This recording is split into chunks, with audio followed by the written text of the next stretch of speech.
Come explore our world of coffee. DeLuna Coffee features over 24 different blends. DeLuna's unique roasts can be delivered ground finely for drip coffee makers, coarse for the craft crowd, untouched as a whole bean, or even in convenient K-Cups. Founded in 2014 by the Lemmix family, Ed and Brett are FSU alums and boosters who are extending a special offer to all listeners. Use the promo code WARCHANT15 for a 15% discount. Visit DeLunaCoffee.com and check out their Facebook and Instagram. From Tally to Cali, It's time to wake up. Wake up! Wake up!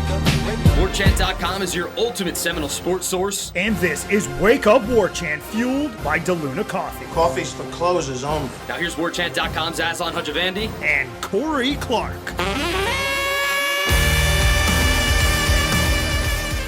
Wake up! What's up, everybody? It's Wake Up War Chant, fueled by DeLuna Coffee, DeLunaCoffee.com. Come explore our world of coffee, including that great bundle. And check it out, y'all. The Lemmixes. Ed, Brett, Courtney, they threw curveball. The bundle is now the Tumbler White Sands Coffee Blend and the Sea Salt Caramels. So go check them out. It's an over $55 value for only $40 at DeLunaCoffee.com. WarChant.com, the ultimate Seminole sports source. Promo code WarChant30. Hit the thumbs up if you're on YouTube. 5-star rating and review on iTunes, because this is going to be a good one, y'all. It's us. It's us. Not just me and Corey, because Corey's not here. Plural. We got Irish O'Fell in the house, and Tom Lang's here, y'all. And I can't even say like you're making your Wake Up War Chant debut, because you did the show before I was even around. Yeah, I think I might have been on a couple of times, but it's nice to be here and actually, covering things in person again. Radio Row is fun, but it was nice to be a part of the beat this week up here in Charlotte, so appreciate the time. Heck yeah, man. Ira, how are you, man? You were busy as all can be, helping divert all these content items we're throwing your way and putting them on the website, man. Yeah, man, it's good, kind of busy up here in Charlotte. It's a successful trip. It was our maiden voyage with the expanded staff. Tom Lang here, Austin Cox, who's only really been with the company now for a couple months, full time, and I thought it worked like a charm. And everything came off really well. A lot of good coverage already, and we've got more coming. Absolutely. All right, let's start it off then. We got to speak to Florida State on Thursday. It was the final day of ACC kickoff with the Atlantic going. We got Mike Norvell. We got Jermaine Johnson. We got Mackenzie Milton. And then we got Jordan Travis. And we got them, 3 times? It was just like, you want to talk again, guys? Yeah. Can we talk again? Let's get some cameras out. Three different times we interviewed all of those guys. Actually, maybe a 4th time for one of them. So yeah, it was intense. What did you want to learn about them this week? And did you learn anything new about this team, Ira? I don't know if I was just kind of curious how the quarterbacks handled themselves more than anything. I mean, Jermaine Johnson, we got to talk to him in the spring. You knew he was really together kind of guy, very confident. You knew he wouldn't lack for confidence in a setting like that. I was kind of curious because they're the only quarterback tandem that was there. It's so unusual to have 2 quarterbacks there. And then when you consider the circumstances, Jordan Travis is a guy that really, Florida State fans, I think, really appreciate what he did last season, but he's not necessarily like a household name in college football. He started, started 4 or 5 games, whatever it was. They started 4, like Norvell pointed out a couple times, they started 4 quarterbacks during 9 games last season. And so Jordan Travis is not like one of the marquee names in college football, but he's a playmaker for Florida State. And then you've got Mackenzie Milton, who everybody knows his story. And so I was just kind of curious how they handled themselves. And I thought they handled themselves well. It really came across, and the 3 of us talked about it off the air, is, you just got the sense that Mackenzie's presence as a 23-year-old man and a guy who's been at the highest levels of college football, it came through. That was apparent as you talk to them. Not that Jordan Travis shrank in the moment or anything like that, but it's just this is new to him. And I thought he handled himself well, but you could tell Mackenzie Milton felt very comfortable, and there was some disparity there between those 2. Tom, did you feel that when we spoke to the guys? Well, first of all, what I wanted to know is if Mike Norvell had any thoughts about Mackenzie Milton from his days at Memphis, and I wish we asked that question. I don't know that anybody I think I heard somebody bring it up. Maybe about 14 members of the media asked that question over the course of the 3 or 4 breakouts that we got. No, I totally agree. I thought if you were studying body language, Mackenzie Milton was sitting back in the chair, kind of shooting from the hip, and Jordan Travis was leaning forward in his chair and really making sure that every word he said was the right word. And I'm not saying that Jordan was being disingenuous. It's just that when you've done it as long as Mackenzie has, then obviously this is old hat to him. But I thought that the respect factor between the two quarterbacks, I don't think that was put on. I think that there is mutual respect between the two of them.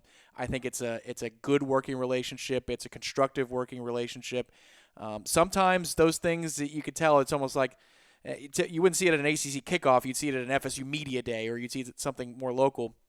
But if there's a quarterback battle, they know the right things to say, but you don't buy them. I buy it. In this case, I do, because Mackenzie's only here for 1 year. And Jordan, I mean, he said it right off the bat in the early breakout just before 9 o'clock this morning that it would be a blessing if he and Mackenzie could be on the field at the same time. That was a headline for me right away where, at the end of spring, it was highly debatable who the starting quarterback or who the leader in the clubhouse was for the starting quarterback job. You get to this ACC kickoff, and Jordan is saying, well, if we're both on the field, that'd be great. I was surprised by that. What could have changed, Ira? Because we talked about it at dinner, and you mentioned it, like you don't think Jordan shrank in the moment. I don't want to say that either, but, man, we saw him be confident after practices because we know he did well at practice. We'd sit him and watch him throw dimes at practice and run around and do well at practice, and it seemed like he was really developing a sense of confidence that he could do this. Maybe he doubted himself at some point, but he seemed to really have genuine confidence after we would speak to him on these spring Zoom calls. And then in Charlotte, that same sort of cocksureness, if that's a word or what have you. I mean, he just something, I don't want to say it wasn't right, but just I didn't see that same sort of confidence out of him. Was that me just reading too much into things? I don't know. I mean, I think what could have happened to the only if we're going to psychoanalyze, it's a daily podcast. Let's Ira, do it. Let's do it. If you want to go down that road, I mean, theoretically, the theory that I would come up with is that in spring football, Jordan knew the offense. Mackenzie didn't for the first 2 or 3 weeks, and it was really apparent. And Mackenzie, remember we had that one post-game interview with him where he just seemed dejected. Like you could tell after like a week, he was like, man, I'm not me. I can't be the way I used to be. And you could tell that was kind of wearing on him. But he kept saying, I just got to learn the offense. If I learn the offense, I'm going to be fine. And then as the spring went on, he started to learn the offense. Now, it's possible that maybe at the end of the spring, it started to come on for Mackenzie. And then as you've been sitting in meeting rooms, they've been in the quarterback room for the last 3 or 4 months, they've been at these player-run practices, it's possible that Mackenzie has started to kind of, as he feels more comfortable, he's starting to look like that Mackenzie again. And that could be like, if I'm Jordan Travis, I'm thinking, oh, all right, well, that's different. That's why he threw for 40 touchdowns and all that for a reason. Yeah. He's back. And Mackenzie, man, he said all the right things today. He said there are days at practice when, at the player run practices, he said there are days when Jordan will make a throw, fit a throw in. I'm like, man, I don't know if I could throw that. He's got some unbelievable physical talents. But the part that, sets the great quarterbacks apart and what Mackenzie was when he was, at UCF was, the decision-making on the fly, analyzing things, making the right reads. Perhaps that's kind of coming to the forefront in these player-run practices and in the meetings as he's getting a real better feeling for the offense. And maybe Jordan's kind of recognizing that. Now, again, I mean, this is all our hypotheticals that this road we're going down. I do think Jordan's going to keep competing for the job, but I've been getting the feeling that maybe it was leaning towards Mackenzie Milton, and this was just another step in that process, I think. Hey, Jeff asked you on his show. Jeff Cameron coming with you now, Tom, following you around. Another War Chant property, buddy. Let's do it.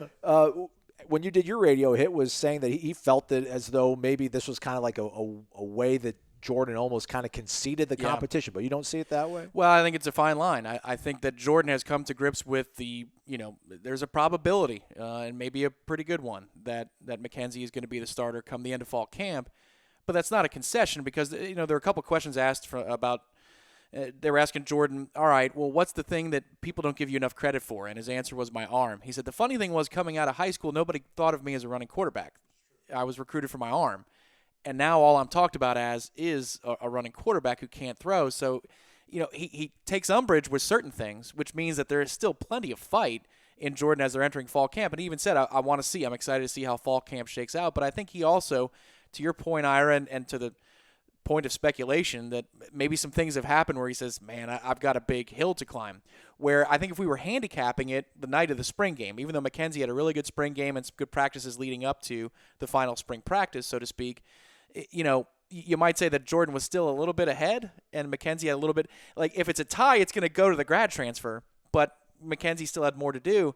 It does seem like whatever's happened over the summer has maybe changed the tenor of the discussion. And one thing I would say is McKenzie now sounds a lot like the McKenzie Milton who spoke to the media just after he committed to Mike Norvell in Florida State. Do you remember when they did the special when he and Jameis were talking and, like, what was it about Florida State that attracted you to this particular place? And he said, well, the offense. And McKenzie gave a long answer, but the essential part of it was he could see obvious things that were open that weren't being taken advantage of. And he was speaking with the bravado and the confidence of somebody who knows an offense like Norvell's cold. But then around the spring, McKenzie's confidence is shot a little bit. Now it seems like he's come all the way around. So I don't think that's for no reason. That would be my supposition, is I don't think it's for no reason. So Jordan knows it's an uphill battle, but it's not over yet. I don't think he's conceding it by any measure. I mean, ideally, the best guy wins, but ideally the best man, I think, is McKenzie Milton in the ideal situation, because get this one more year. I think Jordan Travis, like if Jordan Travis ends up coming back to ACC kickoff next year as the starting quarterback for Florida State, we'll have the same conversation and kind of laugh about what we talked about today, and we'll just see how much more of a confident sort of developed guy he is. But yeah, I mean, because you would be in such a good position if somehow Milton, which sounds like physically he's fine. I mean, he's been asked about it ad nauseum. He talked about it, that, getting the range and motion back in his knee and then being able to practice last year, like, he knows he can get hit, he can get rolled up on, he'll be okay. If he can be that sort of stopgap for you and find some of that lost magic, and then Jordan gets to watch that, Jordan comes in certain packages, then you kind of hand the torch off. And I mentioned it when we did the roundtable that if McKenzie Milton plays at a pretty high level, close, somewhere in the stratosphere, that 17-18, and then you hand the baton off to Jordan Travis, who will be, quote, a redshirt sophomore, but man, he'll be like 23 years old, and he's your starting quarterback in 2022. Like, you're in a really good position if you're Mike Norvell in this Florida State offense. Yeah, and I think that, I would say this. I don't know that there's a guarantee. If Jordan Travis does win the job this year, I don't know that there's a guarantee he wins it the next year. Just because we know his running ability, and he's got a better arm than people might think. But whether or not he's a guy that can actually make the throws in those situations, we have no idea. I mean, we just don't know. He might be able to get to become that guy, but we haven't seen it. So until he can do that, it's hard to say. And to me, I think that's the differentiator. Like, if Jordan Travis weighed 240 pounds and you could run him like Cam Newton or Tim Tebow, then I'd be like, man, that's the guy. But we've seen it. He's had a hard time staying healthy, and if he's not going to run a lot, it's hard to believe he's going to be the best option as your quarterback. Now, I do think he's got to be a weapon. I mean, I really do. I think, and I'm not saying he needs to be a wide receiver, but I think there are so many things you could do with him. Getting him on the field, if McKenzie's a starter, where, when they break the huddle, well, if they ever huddle, but if you've got two quarterbacks out there, there are a lot of things you can do to just create indecision for the defense, get them on their heels. Plus, then you can actually use his talents as well. I think he's, pretty dynamic with the ball in his hands. So, if McKenzie wins the job, which I think most of us are leaning to, and it felt that way, you did have the feeling that that's the way it's going.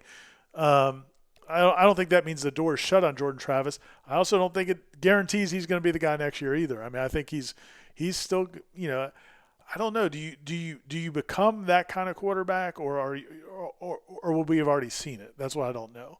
Like, you mean like develop into being like a more polished passer? Yeah. Well, and they talked about in the spring about his footwork is next level, his accuracy is next level. I mean, that's the kind of stuff that he built confidence on. I thought had an edge. Well, that's a word that's been used a lot. I've used it a lot, but confidence, again, he had a crisis of confidence, Jordan Travis did, and he was willing to share that today, which was, that was an underscore or an underlying headline.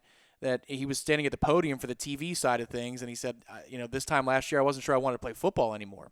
So he was asked questions in the follow-up breakout about that, and what basically Jordan was saying is, I don't know if I was like ready to quit on the spot, but I had serious doubts about if football was for me anymore, and it was Coach Norvell and Coach Dillingham that brought him back into loving the game again, a different culture, of course, because think about, again, trace his college journey where you go to Louisville and that's a tire fire, and then you transfer to Florida State and it's the Willie era, and that's another. I mean, it's all he's smelling is burnt rubber the whole time in college, and now he finally has what he describes as a family. He says, I've never had a family atmosphere in college until now. But it also parlayed with his own self-doubt, and he admitted to the media today, which I thought, I mean, it's incredible how transparent he is about this, but he was admitting that I was listening to the critics and believing them. And so I think the cool thing about this camp and moving forward for Jordan Travis' career is he's at peace mentally. He seems to be at peace with there's going to be outside noise. I just need to compartmentalize and do what I need to do. So maybe it frees him up to make better plays in the course of a game. Where I stop short is where Ira does, and it's if you're injury prone, that doesn't usually go away. So it's hard to count on him to make 30 throws a game next year or anything like that. But I think it is interesting and worth noting that Jordan Travis seems to be in a more confident place with his own skill set moving forward going into camp. I mean, I asked him about the injury stuff, and I'm like, you didn't really go out seeking contact. I mean, I know like Kenny and them would say during the week, like he's got to get out of bounds, he's got to find a way to avoid contact. But I don't remember him taking really bad shots or like why did you keep the ball for an extra yard instead of trying to save your body there?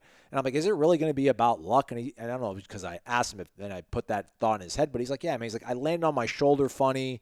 I forgot which game he mentioned, but I mean, I don't want to say they were freak accidents, but I don't want to call them, and you weren't calling him injury prone either, but I think there's a reality that he could have just had a really bad run last year. He could have, but I also do think there's a reality of size. I mean, size does matter, and I just don't. He's not going to ever be, bigger than the guys that are tackling him. I mean, those guys that the guys that run the ball at quarterback that much are either Michael Vick, just completely, like they a never comet, get hit, like a shooting star. yeah, right? or they're so big and physical that nobody really can. They don't wear down. I'm that part of it.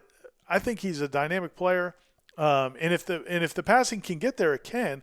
It's hard to say for sure it will. I mean, he made some nice throws in the spring, but a lot of the nice throws we saw were the flies or a pass in the flat or whatever. But like, can you make the 3rd and 12? To me, like since we've been covering Florida State, since I've been covering Florida State, the outlier, where you felt like, oh man, this guy's special was Jameis. Where it didn't matter third and whatever, it didn't matter. Or so to me, that's the gold standard. Somebody that can make that when everybody knows you're going to throw it.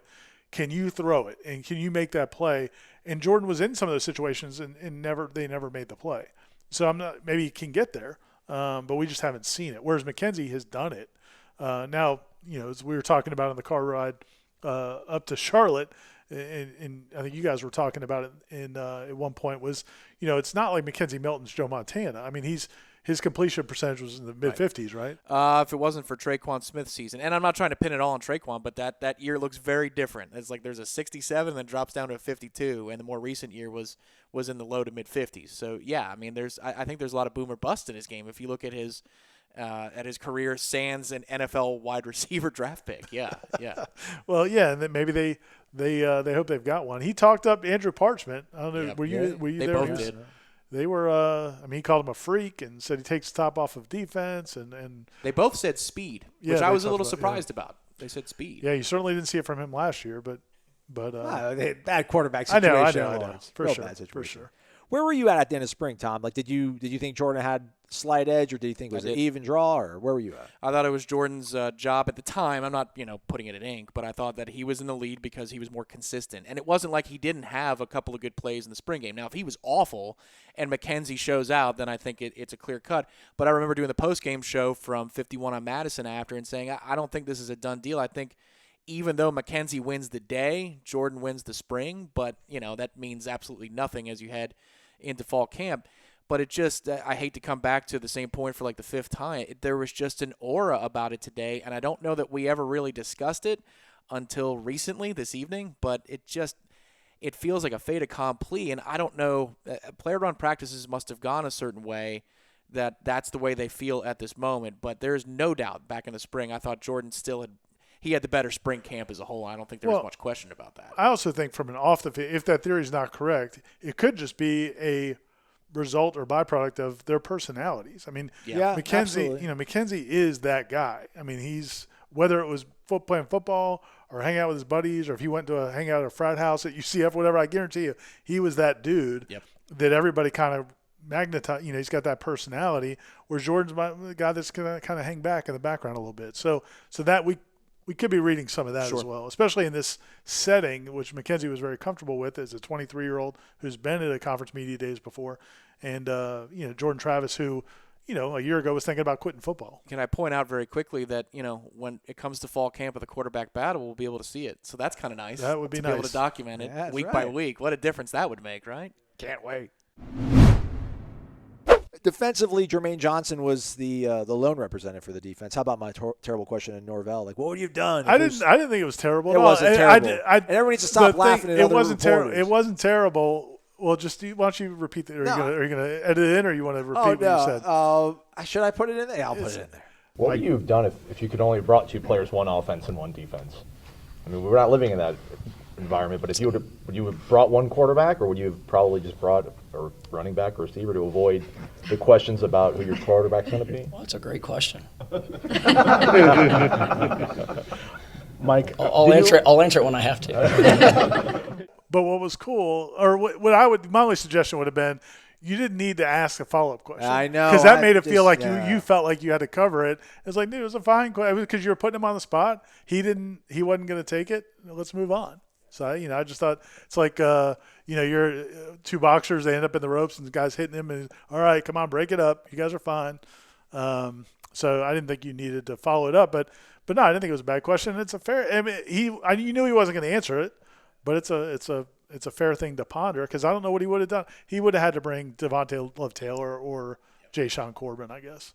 There's no way he would have brought a quarterback. So Jermaine Johnson was there covering for the defense. I don't think – did anybody ask him about Adam Fuller? I have to go check out the 30-minute interview we have with him. It's on our YouTube page, everybody. It'll be up soonish. Stay tuned to that. I posed this to Ira during the stand-up wrap-up that we did, Tom. But Jermaine, when he was on Radio Row, Breakout Room, on the podium, kept talking about like he was embracing this role of responsibility of having to be a leader. Ira pointed out the fact that he said it multiple times about the one thing he laments is the fact he's only going to be here for 1 year and he won't be able to really see it through how these guys start developing.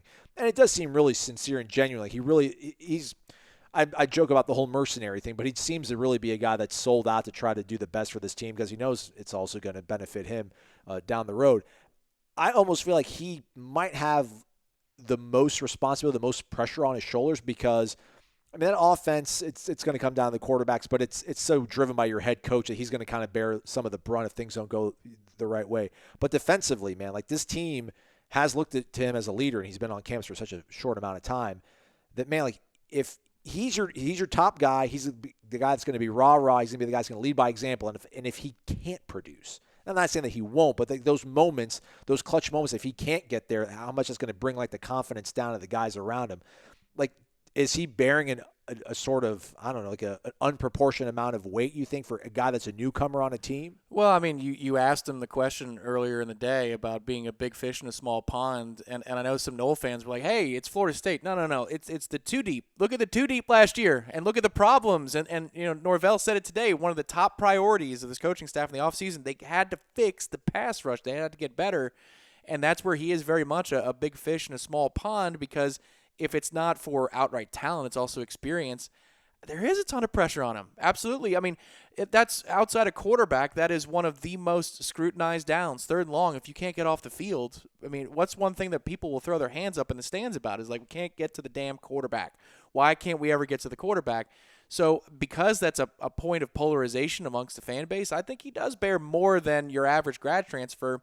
But it was a common thread, not to divert it away from Jermaine, but that was a common thread today between he and Mackenzie. Both are saying the right things when it comes to, I'm not here just for a year. I want to come back in 5 years. Mackenzie said that, he wants to be associated with Mike Norvell for the rest of his life. I was, okay, well, that's a fairly strong statement. And he also the guy said, that wins him a national championship. Right, there you go.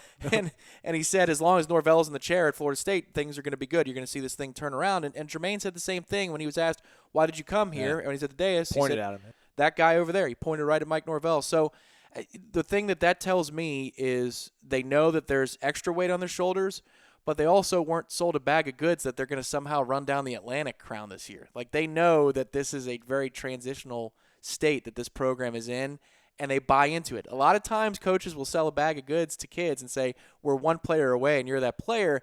These guys came here for a different reason. Sure, for Jermaine, it's to advance the rep count that he gets, but he also understands the task at hand is going to pay dividends for the program, in theory, 3 and 4 years from now, certainly not this year. But he also he's the one guy that was there today that kind of started getting a little bit out over his skis. I mean, people are going to be surprised at how good we are. I mean, he made a few comments today, like people don't realize how good we're going to be, and, and basically said that the guys he's around at practice are like the guys he played with at Georgia. It's like, come on, man. I mean, come on, man. I mean, we saw the Georgia defense. I mean, maybe unless it's totally different this year, these guys have never played that kind of football. But, you know, he's talking up his guys, which is good. But it was a little bit on the verge of like, dude, you're starting to sound a little bit like the Florida State defenses when they were terrible and would talk big every offseason. Just tune in. Yeah, and then come back the next year and be just as bad. So, I mean, he was kind of close to guaranteeing that they're going to be, you know, a really good football team. Now, was he saying that because he thinks they're going to go from 3-6 to 7-5 or 8-4, or does he really think they're on that next level?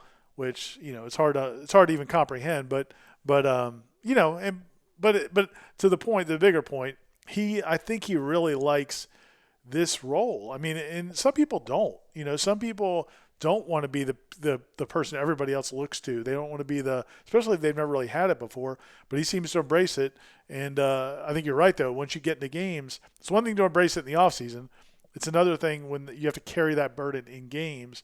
And if the defense isn't playing well and you're not playing well, that role may not be as fun as it is in May and June. But the thing, though, is I don't really think it's going to be the case all that often. I do think we hear so much about, you know, when your best players are your best leaders, like you got, you know, everything's kind of sort of taken care of. And I do wonder, like, I mean, there's been such a void of leadership on that side of the ball. I think a lot of us were hoping that was going to be Marvin last season, but obviously he was not healthy, and then things went sideways for him even before the season kind of started. But it does feel like he is undoubtedly the leader of this defense, surprisingly enough, for being the new guy on campus. And I think we all feel, almost without a shadow of a doubt, that he's the most talented guy on defense, and that's got to portend to something good for this much maligned unit, man. That the best guy on that team is a guy that's going to embrace that sort of role and could probably walk the walk and talk the talk. Yeah, I agree. I asked him also about Keir Thomas because when the newcomers spoke to the media a week ago, the defensive lineman, and it was, you know, who's talking to you, who's reaching out to you from the locker room, it was always those two, Jermaine Johnson and Keir Thomas. It was never really one. It was always both. And so I asked him about that, and he said, I've got the experience. Keir has some experience, but he's got real game, and we've talked about what we need to do to motivate the guys. I think that's part of the reason he was going with the overhype move, which I wouldn't have advised, because he did say, you know, when I was at Georgia, we had elite D linemen, and that's what I see here. Like, easy, man. I know he's trying to rile up his segment group, but he is embracing it, and he's got a couple of guys that are following him along the ride, and it's another statement. I mean, again, you asked Mike Norvell if you could only bring one offensive player, who would it be? Well, there was only one defensive player, and he picked a transfer.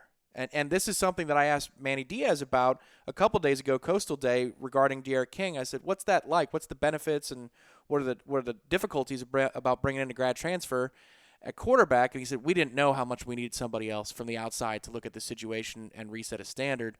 That's obviously what he's embracing and what Mike Norvell is hoping can pay off. But he's not running from it, and he's got some help along the way too. Do you think, I mean, I keep wrestling with this in my mind. Like, is there a chance that Norvell hit it on 6 or 7 of the 10 transfers? I mean, and if he did, it's a big deal. I mean, I just feel like if recruiting's a 500, you know, you're trying to get 500, probably you're trying to get about 50-50 with recruits.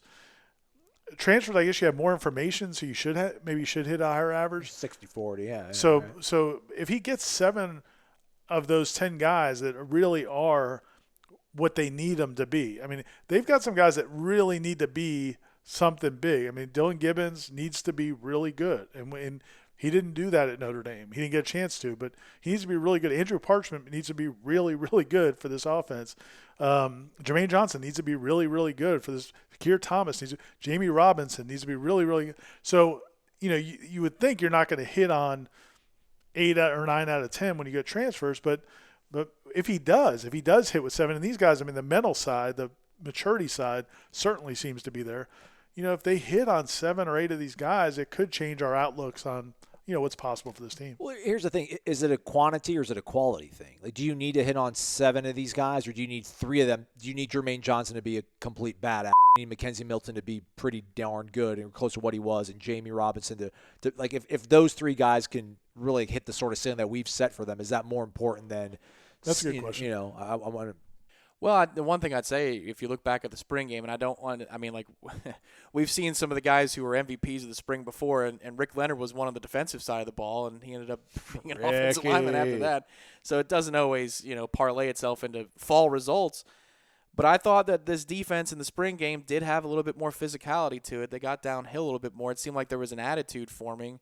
And I'm interested to see in fall if that plays out in camp, if we see a continuation of that, because some of the names you mentioned, Ira, on the defensive side with the transfers, if they're going to play well, it's because they're going to be physical. And that might change an attitude, which if only a couple, 3 of them are hits, that might be enough to foster within the younger guys like a Kevin Knowles and others that, all right, it's contagious. That was my favorite thing about the 2010 defense. It was an outmatched defense in a lot of situations. It was Jimbo Fisher's first full year as the head coach, and it was a group that ran out of gas, especially in the interior of the defensive line. Remember, against Virginia Tech, they didn't have anything more to give, but they were a highlight machine for hard hits, for explosive plays, and they were easy to root for, even though they were never going to run down a national title that year.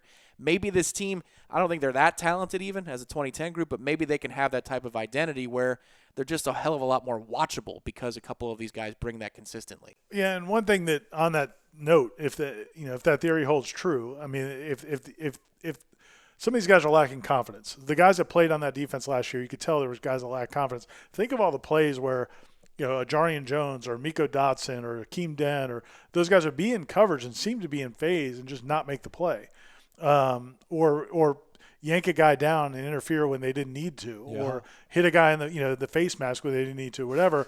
It wasn't like in a lot of those cases. It was just like they didn't make the play. And Harlan Barnett used to talk about all the time.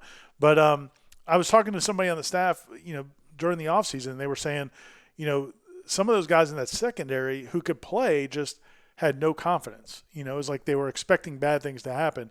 So, I mean, I guess that speaks to your guys' theory. If you did have a few guys become those alphas that, lead everybody else and inspire everybody else and raise their play, then maybe you start to see the Travis Jays and the Miko Dotsons and those guys, play the way that maybe they're capable of playing. I mean, it's, again, it's, sort of fantasy time in the summer, but that's how it could play out. It sounds like that's the path to like 10 wins. I'm trying to find a path to 7 or 8 in that argument. So I do want to ground it. Pinstripe Bowl, baby. Pinstripe Bowl. Exactly. And it could just be that because there's not a whole lot of talent, they look good because, they're facing themselves.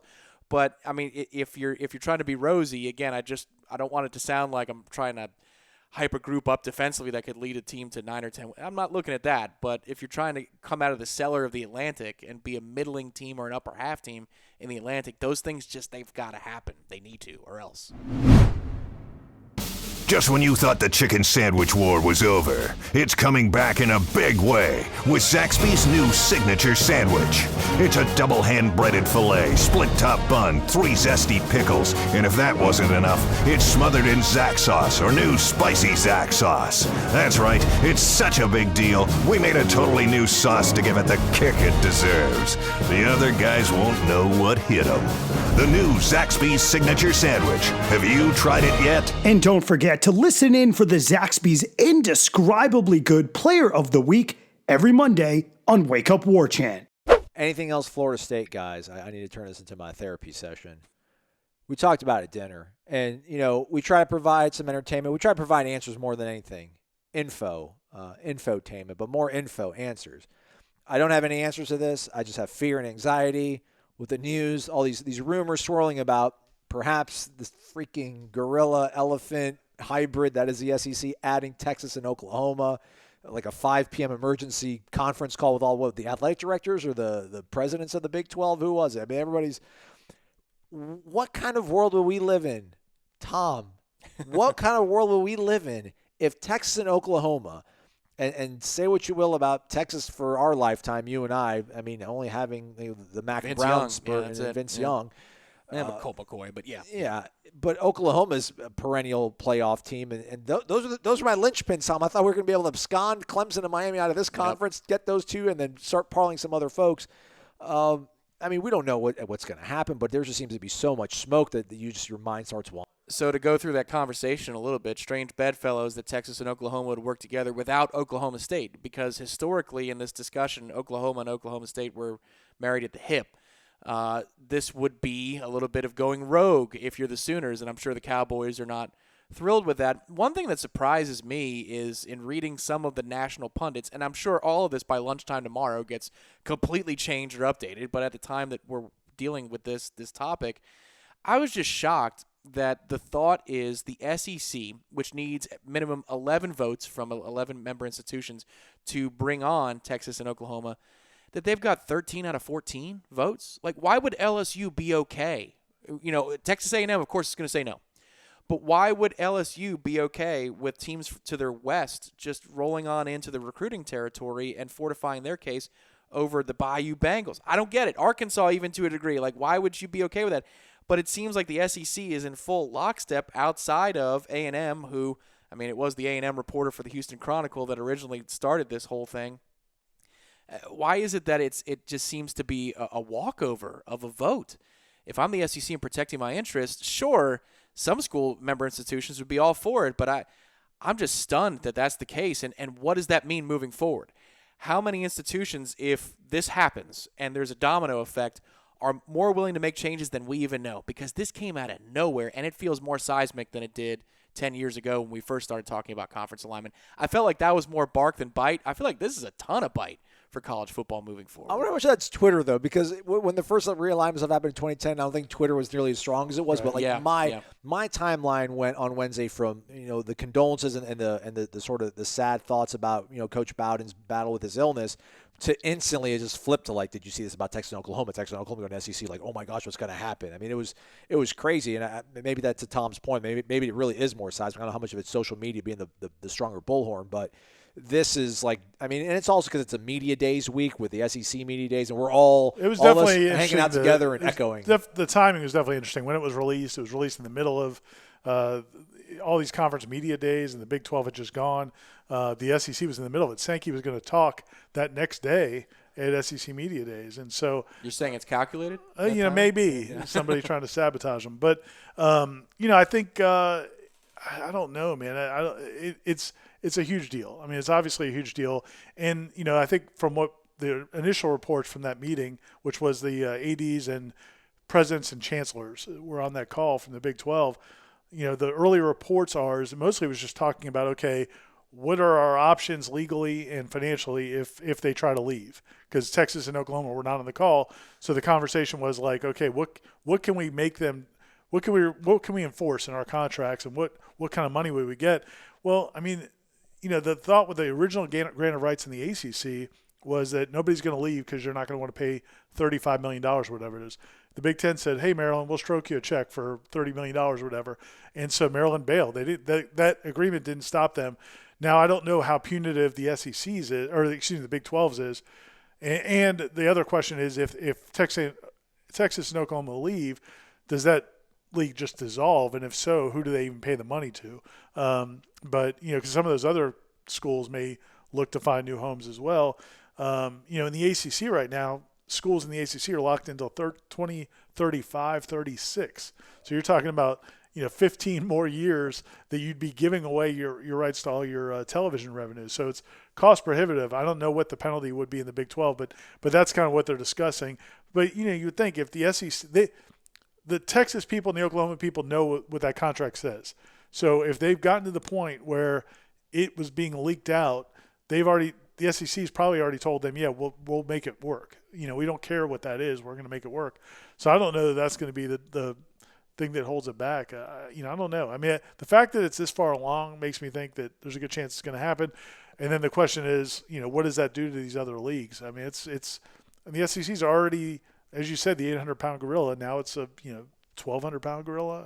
You're the heavyweight champion of the world, and you just keep hiring everybody to be your sparring partner instead of actually fighting them on the circuit. It's just like War Chant hiring Tom Lang and Jeff Cameron. But what is I don't want to say what is the point, but I always joke that I feel like some SEC fan base would rather win the SEC championship than a national championship. Man, if you add Oklahoma and Texas, then it's y'all versus Clemson for right now, unfortunately. I mean, what kind of world do you want? Why do you want to exist in that world? Why do you want to create that? Texas can't even win the Big 12. How the hell are they going to win the SEC? Yeah. I mean, I guess Oklahoma would be able to throw a sort of curveball into that. And then you have to wonder, is ESPN involved in this? Yeah. Because is that basically saying, listen, we look at the Big 12 as ESPN, and Oklahoma and Texas, you move the needle for us, Longhorn Network. Kansas State, don't really care about you. Kansas, hoops is cool, but hoops, we just don't make as much money on hoops. Like Baylor, yeah, whatever. TC, I wonder how much of that is. Yeah, ESPN's not. Those schools are not. No schools in this day and age are making these moves without ESPN's blessing at least. Yeah, it's like a mob, right? Like, I mean, you can't go without the Don has to sign off on you. The consigliere getting together and conspiring against everybody. Yeah, I'd say that's what Longhorn Network is, right? They signed off and said, we'll make that work. Don't worry about Longhorn Network. We'll fit that into the plan. But I think it's 3 years left they've got. It's like 2 or 3 years left on the deal in the Big 12. And so that's why they're talking about it now. And the price, I read it, and, it's like anything in the internet, right? Is it correct? Maybe I should have verified it. But I think it's like 2 years worth of media rights that you've got to pay as an exit fee. I mean, that's hefty. It is. But I think if you're looking at the earning potential of the future, exactly. That's where it's kind of a drop in the bucket, and you can renegotiate your deal. This is where the arms race between the Big Ten and the SEC really starts to heat up, because the Big Ten's up for renewal soon. They're going to pace past the SEC, but now if the SEC can return to the negotiating table with ESPN and say, look at these other two entities, maybe they'll be richer than the Big Ten. But that's the problem here is you got the ACC, getting 20 cents on the dollar until 2036, and it feels very lonely in Tallahassee, I'm sure. Now, yeah, when I did talk to President Thrasher before he retired, President Thrasher, not John Thrasher. There you go. When I talked to John Thrasher Take that, Corey. Before he retired, he said that Jim Phillips, the new ACC commissioner, there are negotiations going on with the TV contract. Mm-hmm. He's not just writing scrap it and redo it. Yeah, and so now what chips he has to make that happen, I have no idea. But he is actively working to renegotiate that. And he said he dropped Jimmy Pitaro's name in the press conference, and then when we spoke to him separately, he dropped his name again.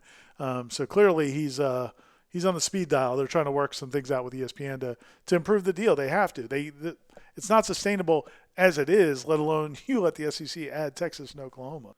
He's a Northwestern guy. That's Big Ten. Maybe we try to find refuge with the Big Ten. That would be a payday, and that's what this athletic department needs.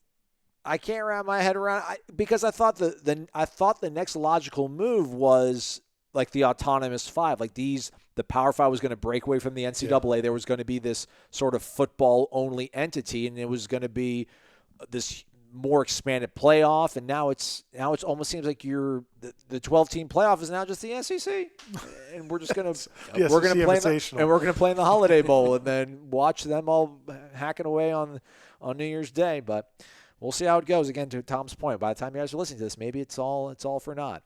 But before we leave you, Ira, you spoke to the new commissioner again, Jim Phillips. He came from Northwestern. Again, Big Ten. Make it happen, Jim. Bring us home.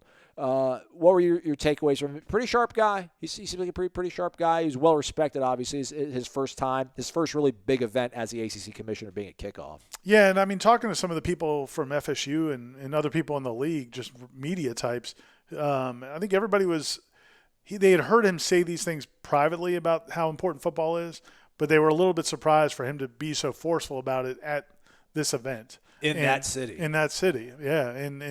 And so, I mean, he said, look, football's priority number one. That doesn't mean we're going to give basketball short shrift, but football has to be number one.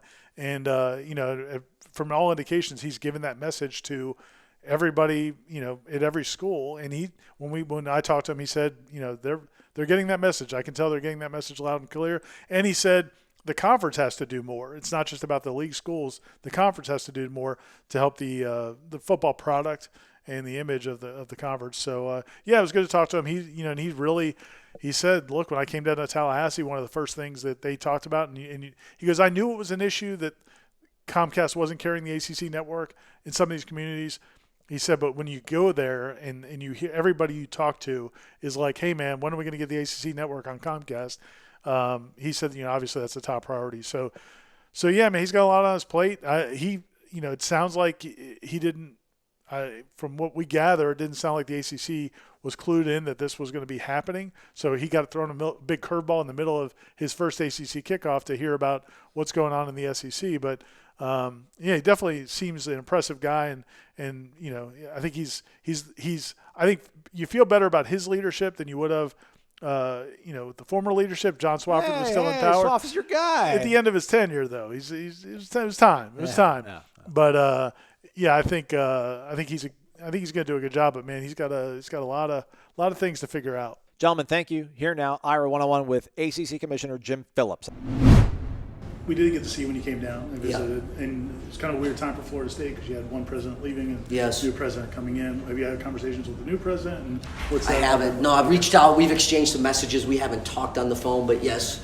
And you know, I think the world of both the individuals and grew close to President Thrasher, you know, in the period of time. But I listen, Florida State's going to be in great hands during the transition. I don't know when the official start date is. I think it's middle of August, I think. Okay. It's in August. Yeah. Look forward to, we have two new presidents, you know, at Florida State and Wake Forest, so we look forward to integrating them into the other 13 and continuing in a really seamless way to move forward. When you, I know you didn't work directly with Florida State previously, but obviously aware of Florida State, and how does it, knowing that they can be much more than what they are right now, especially in football. What is that in terms of just the possibilities? Is that? I'm bullish on where Florida State is going. I think the world of David Coburn, right, and I think you have great presidential leadership. Infrastructure is there. I saw it firsthand. I'd been there several times, but I hadn't been there in the last couple of years. It's amazing the work that's been done. It's a great, you know, university, and so I think they're going to continue to rise within, you know, the ACC. I think they're a great ACC school, great academics, great athletics. They fit the culture of the ACC so well, and I think that there's, you know, Coach Norvell just needs some time to get the program structured the way he wants. These assignments are hard in the sense that there's no quick fixes if you're going to do it right. It's going to take time, right? Take a lot of energy and commitment, and it's in this particular case, you know, when we talk about Florida State football, it's one recruiting class after another. But I'm excited about where I see Florida State going nationally. With the Comcast issue, you talked about it yesterday. Obviously, a huge pressing issue for people in Tallahassee. It sounded like you were hopeful. How much is That's that? the right word. Yeah. I know that. I know Disney's their deal is coming up. I think, isn't it right? Within the next year or so, and is that a big? Is the AC Network part of the bigger picture? Yes, and that's part of, I think, why we love the relationship with ESPN is the ability that this is a huge kind of conglomerate of you know, incredible networks together under Disney, and this idea that we're part of that family. And I can't thank, you know, Jimmy Pitaro and Burke Magnus and the folks there about just my visits with them in the first 4 or 5 months, and their belief in the ACC and their commitment to the network. And they understand too, distribution will help them as well. So they're eager and excited about taking care of places like Tallahassee, where I felt a lot of frustration. I knew it, and when I went down there and we talked about it that afternoon and got around camp, how can we not be showing the Seminoles, you know, in their home city and home area? So it is. I am hopeful, and these things always take time, but we have a really good plan. We've gotten some really good indication that we're headed in the right direction, but you know, it's never done until it's done, and there's always a little bit of conflict that you got to kind of work through with the cable providers and the distributors. But I think we're headed in a really good direction. And then you made the comments about football needing to be elevated. Yes. Probably. Yes. Have you started to see that some schools embracing that even in the short time you've been? Yeah, I do. Like, I don't see any schools not embracing it, really. And I think our basketball coaches have embraced it. They understand. I've talked to them about it. Some of the things that we're doing, you know, this kind of kickoff before the season, we're going to be on all 14 of the campuses with the network, and we're going to do a feature on each of our 14 schools. That's necessary. That's a commitment by our network, right, to football. That's a commitment by the office to make that a priority. And so people understand the importance of football in this league, and that's what's going to drive us into the future.